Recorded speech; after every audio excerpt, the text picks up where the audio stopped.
Today on the channel, we're going to take a look at Guitar World from March of 2007. Eddie's back.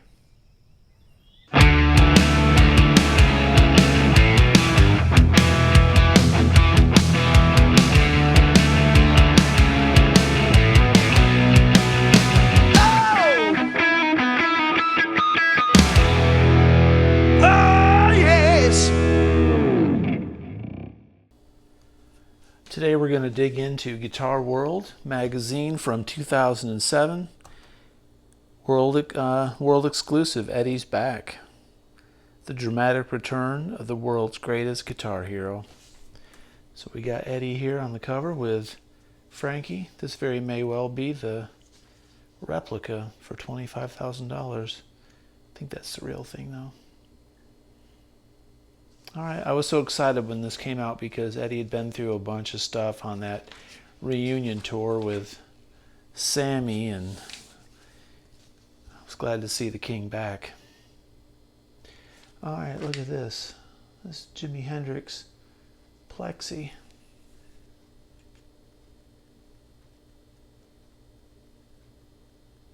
Hand-wired Super 100 Jimi Hendrix stack. That's awesome. Cool. There's John Mayer. Back in those days, he was playing Fender, not playing Paul Reed Smith. Hard to believe this was 15 years ago. That's a pretty neat commercial. Advertisement for Taylor. They spent big bucks on this. They did a 4-page ad. That was probably $20,000. Holy crap, a 6-page ad. Man, oh man, big bucks. That's why you're paying $5,000 for those Taylors, even back in those days. There's a PRS single cut trem, Ruby single cut.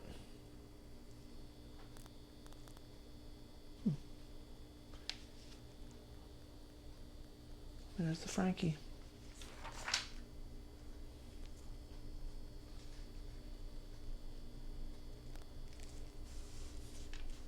Sweetwater ad. Oh man, look at this H.R. Geiger Ibanez. I don't even remember that signature series. That's cool. Looks like a JS 1000, like a Chrome Boy JS 1000 kind of. That's neat. Blue Saraceno. I like Blue Saraceno. He's a funny guy and a fantastic player. Crank amps. I never played through a crank amp. Let me know if you've played through a crank amp, what they're like. I always thought they seemed a little bit cheesy, I guess. Weren't they solid state? I could be thinking about something else, but clearly Dimebag Darrell being the big promoter of the crank.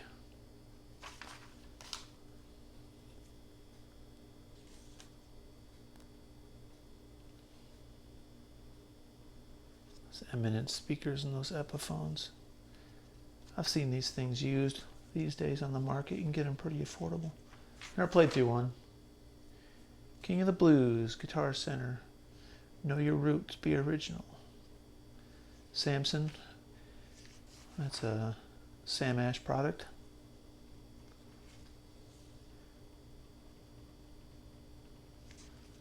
Thought that was a PRS at first. That's a Washburn. That's kind of ugly. It's a single cut, but it's kind of like it doesn't really want to be a single cut.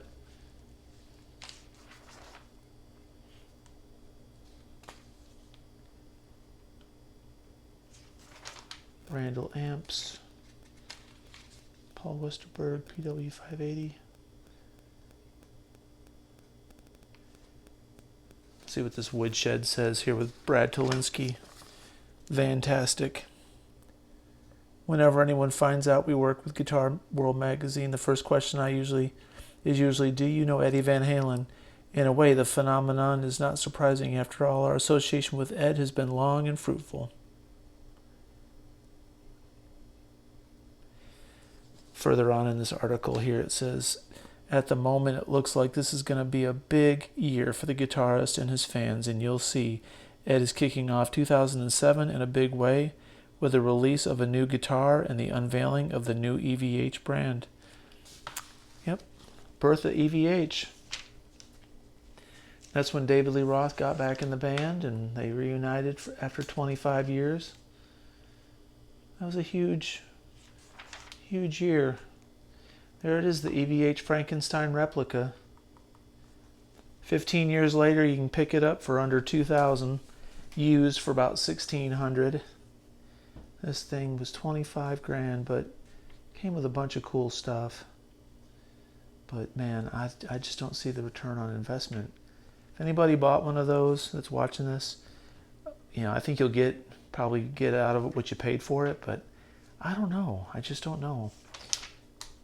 That's a big investment to have to recoup.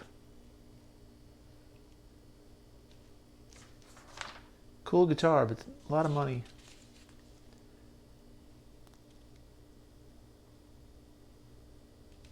A rack and roll.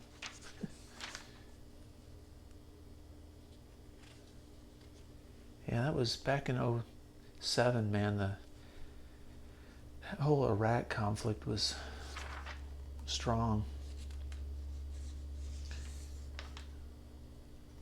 Seems like it's been nothing but turmoil over the last 25 years, 30 years since Desert Storm. It's unbelievable. All right, Marty Friedman said if I had played the Fifth Caprice for him when we met, he would have been scared.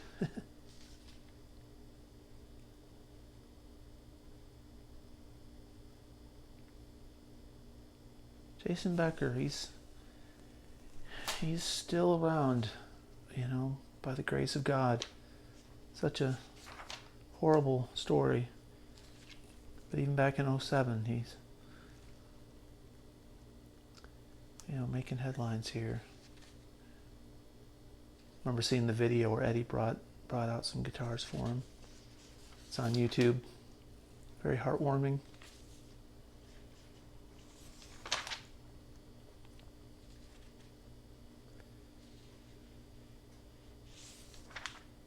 Trying to get to this Van Halen article, everybody. Not trying to skip too much, but none of this stuff is really catching my eyes super well.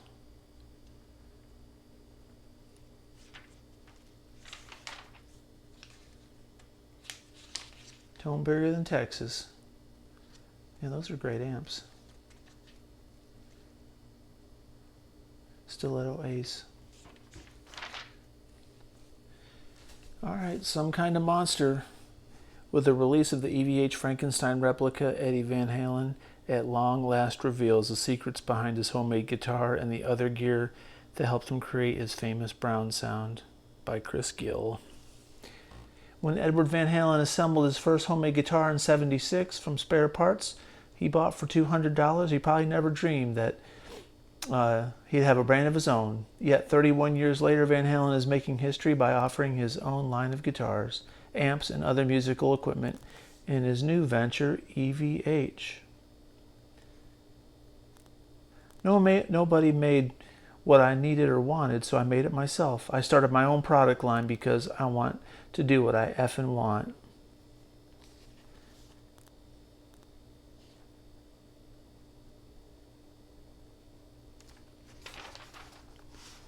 That was a smart move. It was a smart business venture. It's kind of like buying real estate. The EVH brand is long overdue. Tribute to a man who in the late 70s reinvented the guitar and in the process inspired millions of guitarists and changed how the instruments are made and played. Look at this quote. People are usually way off base when they try to copy what I did. Building the perfect beast, right here.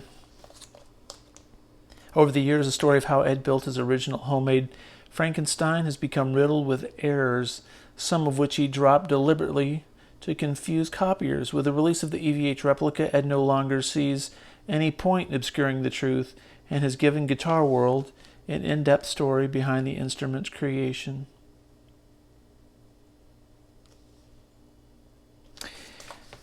My first real guitar was a 68 Gibson Les Paul Standard. I bought brand new when I was 13, said Van Halen. I later ruined it by painting it black, and that's what got me started with the effing around with the guitars. And early photo taken when Ed was in high school shows him playing a gold top Les Paul modified with a humbucker in the bridge position and a P90 in the neck position. By the time Ed started gigging in clubs with his band, he was playing another Les Paul, this time a 55 Junior with a tobacco burst finish and a single P90 pickup. That Junior sounded really good, he said, but the effer wouldn't stay in tune. I hated that guitar. He eventually acquired other guitars, including a 61 Gibson 335 and a 58 and a 61 Strat. The 335 used to be my favorite guitar because it had a thin neck and low action. It was really easy to play, but the guys in the band hated how it looked. It had a vibrola tailpiece that was just a bent piece of metal that would spring back into place. I chopped that metal tail back in half, right between the D and G strings. The only 3 high strings would wiggle. That way I could always go back to the 3 lower strings to play chords if the vibrato made the high strings go out of tune.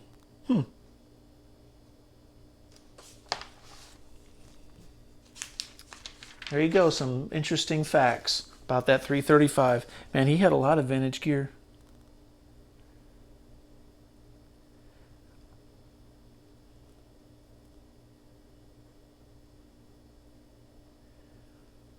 He routed out the body of a 61 Strat and installed a Gibson PAF in the bridge position. I slapped a humbucker in there and figured out how to wire up the rest of the crap. He said, that got me closest to the sound I wanted, but it still wasn't right. The tone was still too thin, probably because of the wood that the body was made of. That caused him to make his own guitar, build it in '76. Wayne Charvel and Lynn Ellsworth were making replacement guitar bodies and necks and selling them under the Boogie Bodies brand. Van Halen dropped by the factory and bought an ash Strat body for $50. It was junky. It was a piece of crap body on the bottom of the stack. The other bodies, it was called a second. For another $80, he acquired an unfinished 2-piece bird's eye maple neck and maple cap fretboard with a 25.5-inch scale and 21 frets. He removed the PAF out of the 335 and mounted it in the new body. So there you go. I always have liked Gibson pickups the best. I've always said Burstbucker 2s and 498s, classic 57s, that's the ultimate Van Halen tone, and I stand by that. That right there proves that's a fact. They just sound like Van Halen.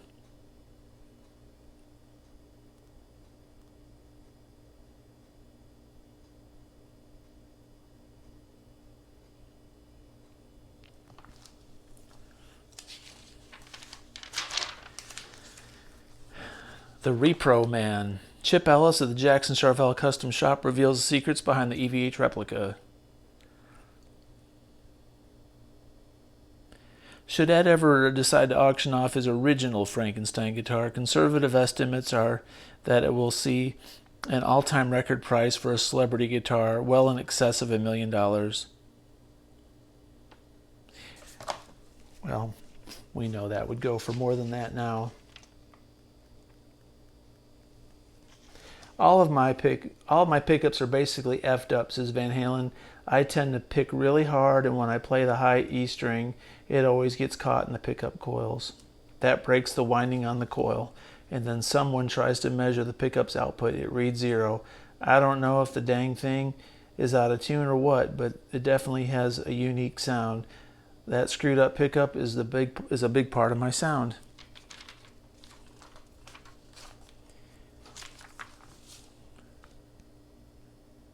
There's Chip attaching a neck to one of the 300 EVH replicas. Pictures up here show him putting on the reflectors and stuff.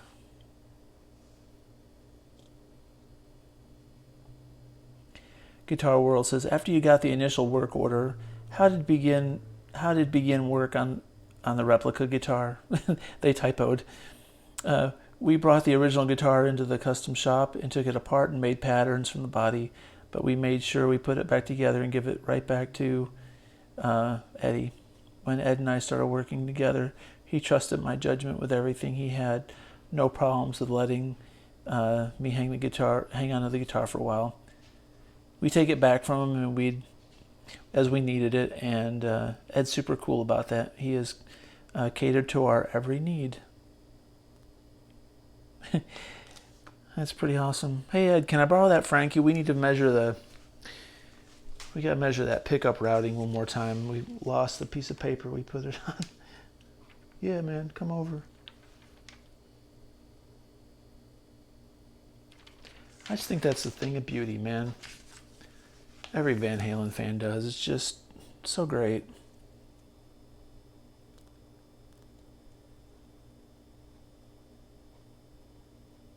They ask, it's kind of a dumb question, how did you find such a large quantity of the same year of quarter?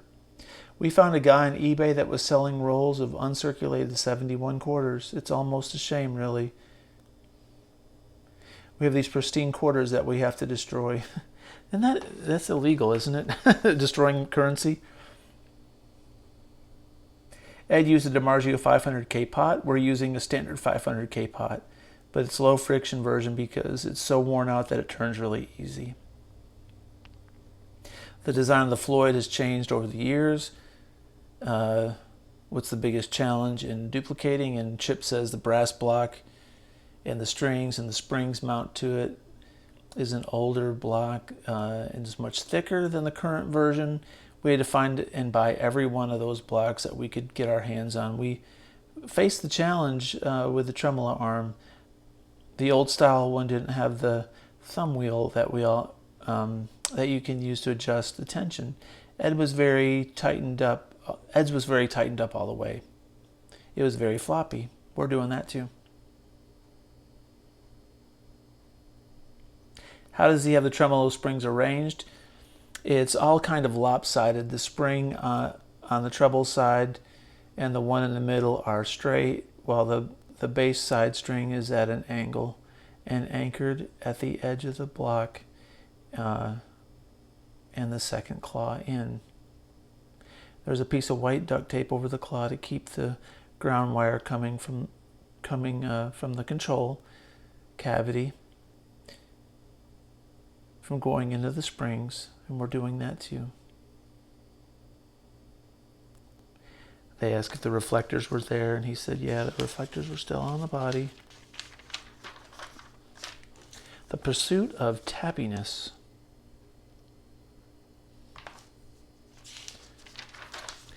Bunch of tablature here. I might need to go through some of this. I think I'm going to do a tapping lesson at some point in the very near future. Maybe before this video comes out. There's Eddie once again with the little tea tray thing. Someone said in a comment a week or so ago that he tried to patent that thing and it never took off.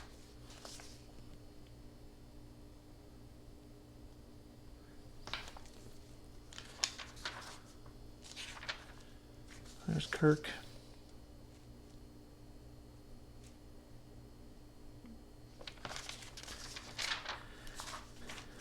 DR strings. Name of God. Emperor's Return.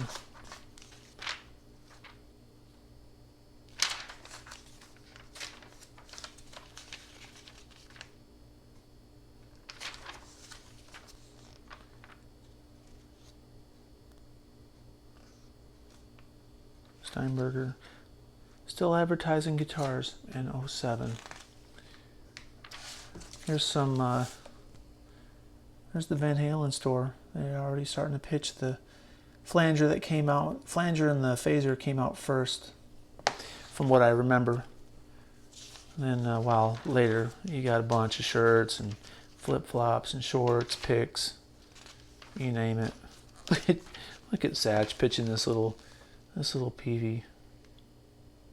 The JS 100 or whatever they were, the JSX PV amps, they are great amplifiers. I should have bought one of those. I'd like to find one used one day. I like the fact that they had all the stuff on the front, all the necessary dials and inputs. You don't have to look behind it. That's a great idea. There's John 5, man. He had a blood drive. Check that out. A coffin pedal. That's pretty cool. I had no idea John 5 has been playing with Rob Zombie that many years. I knew he'd been with him for a long time, but 15 years with Rob Zombie? That's a good gig. I wouldn't want to dress up like that have that be my persona. It's cool, I think, but I would hate to have to live up and just be that person every day, unless that's truly who you are. But Pretty Woman tab. Top Jimmy. That's a hard song to play. It's all harmonics, man. Weird. Can't play that thing live. I mean, you could, but you'd need a couple guitar players. Chili Peppers. Hey-oh, listen what I say. Oh. There's Zach during his transformation to the Viking Zach. Looking cool, still playing Les Pauls.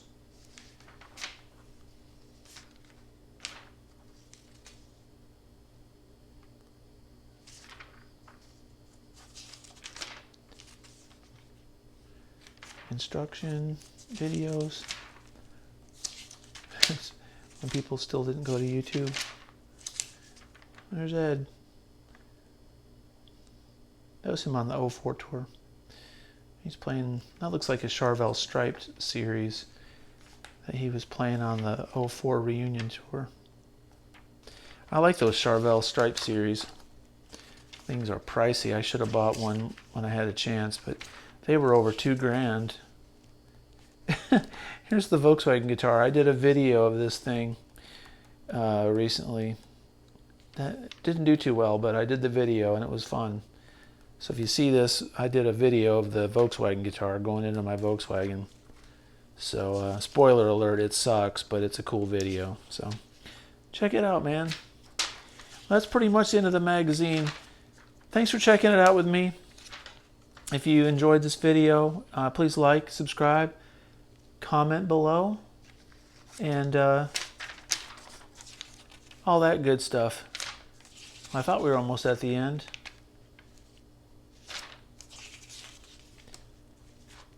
I always like looking at these ads. I just like, I don't know, I'm a shopper.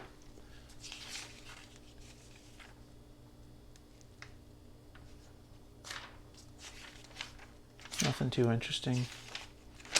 Rock memorabilia.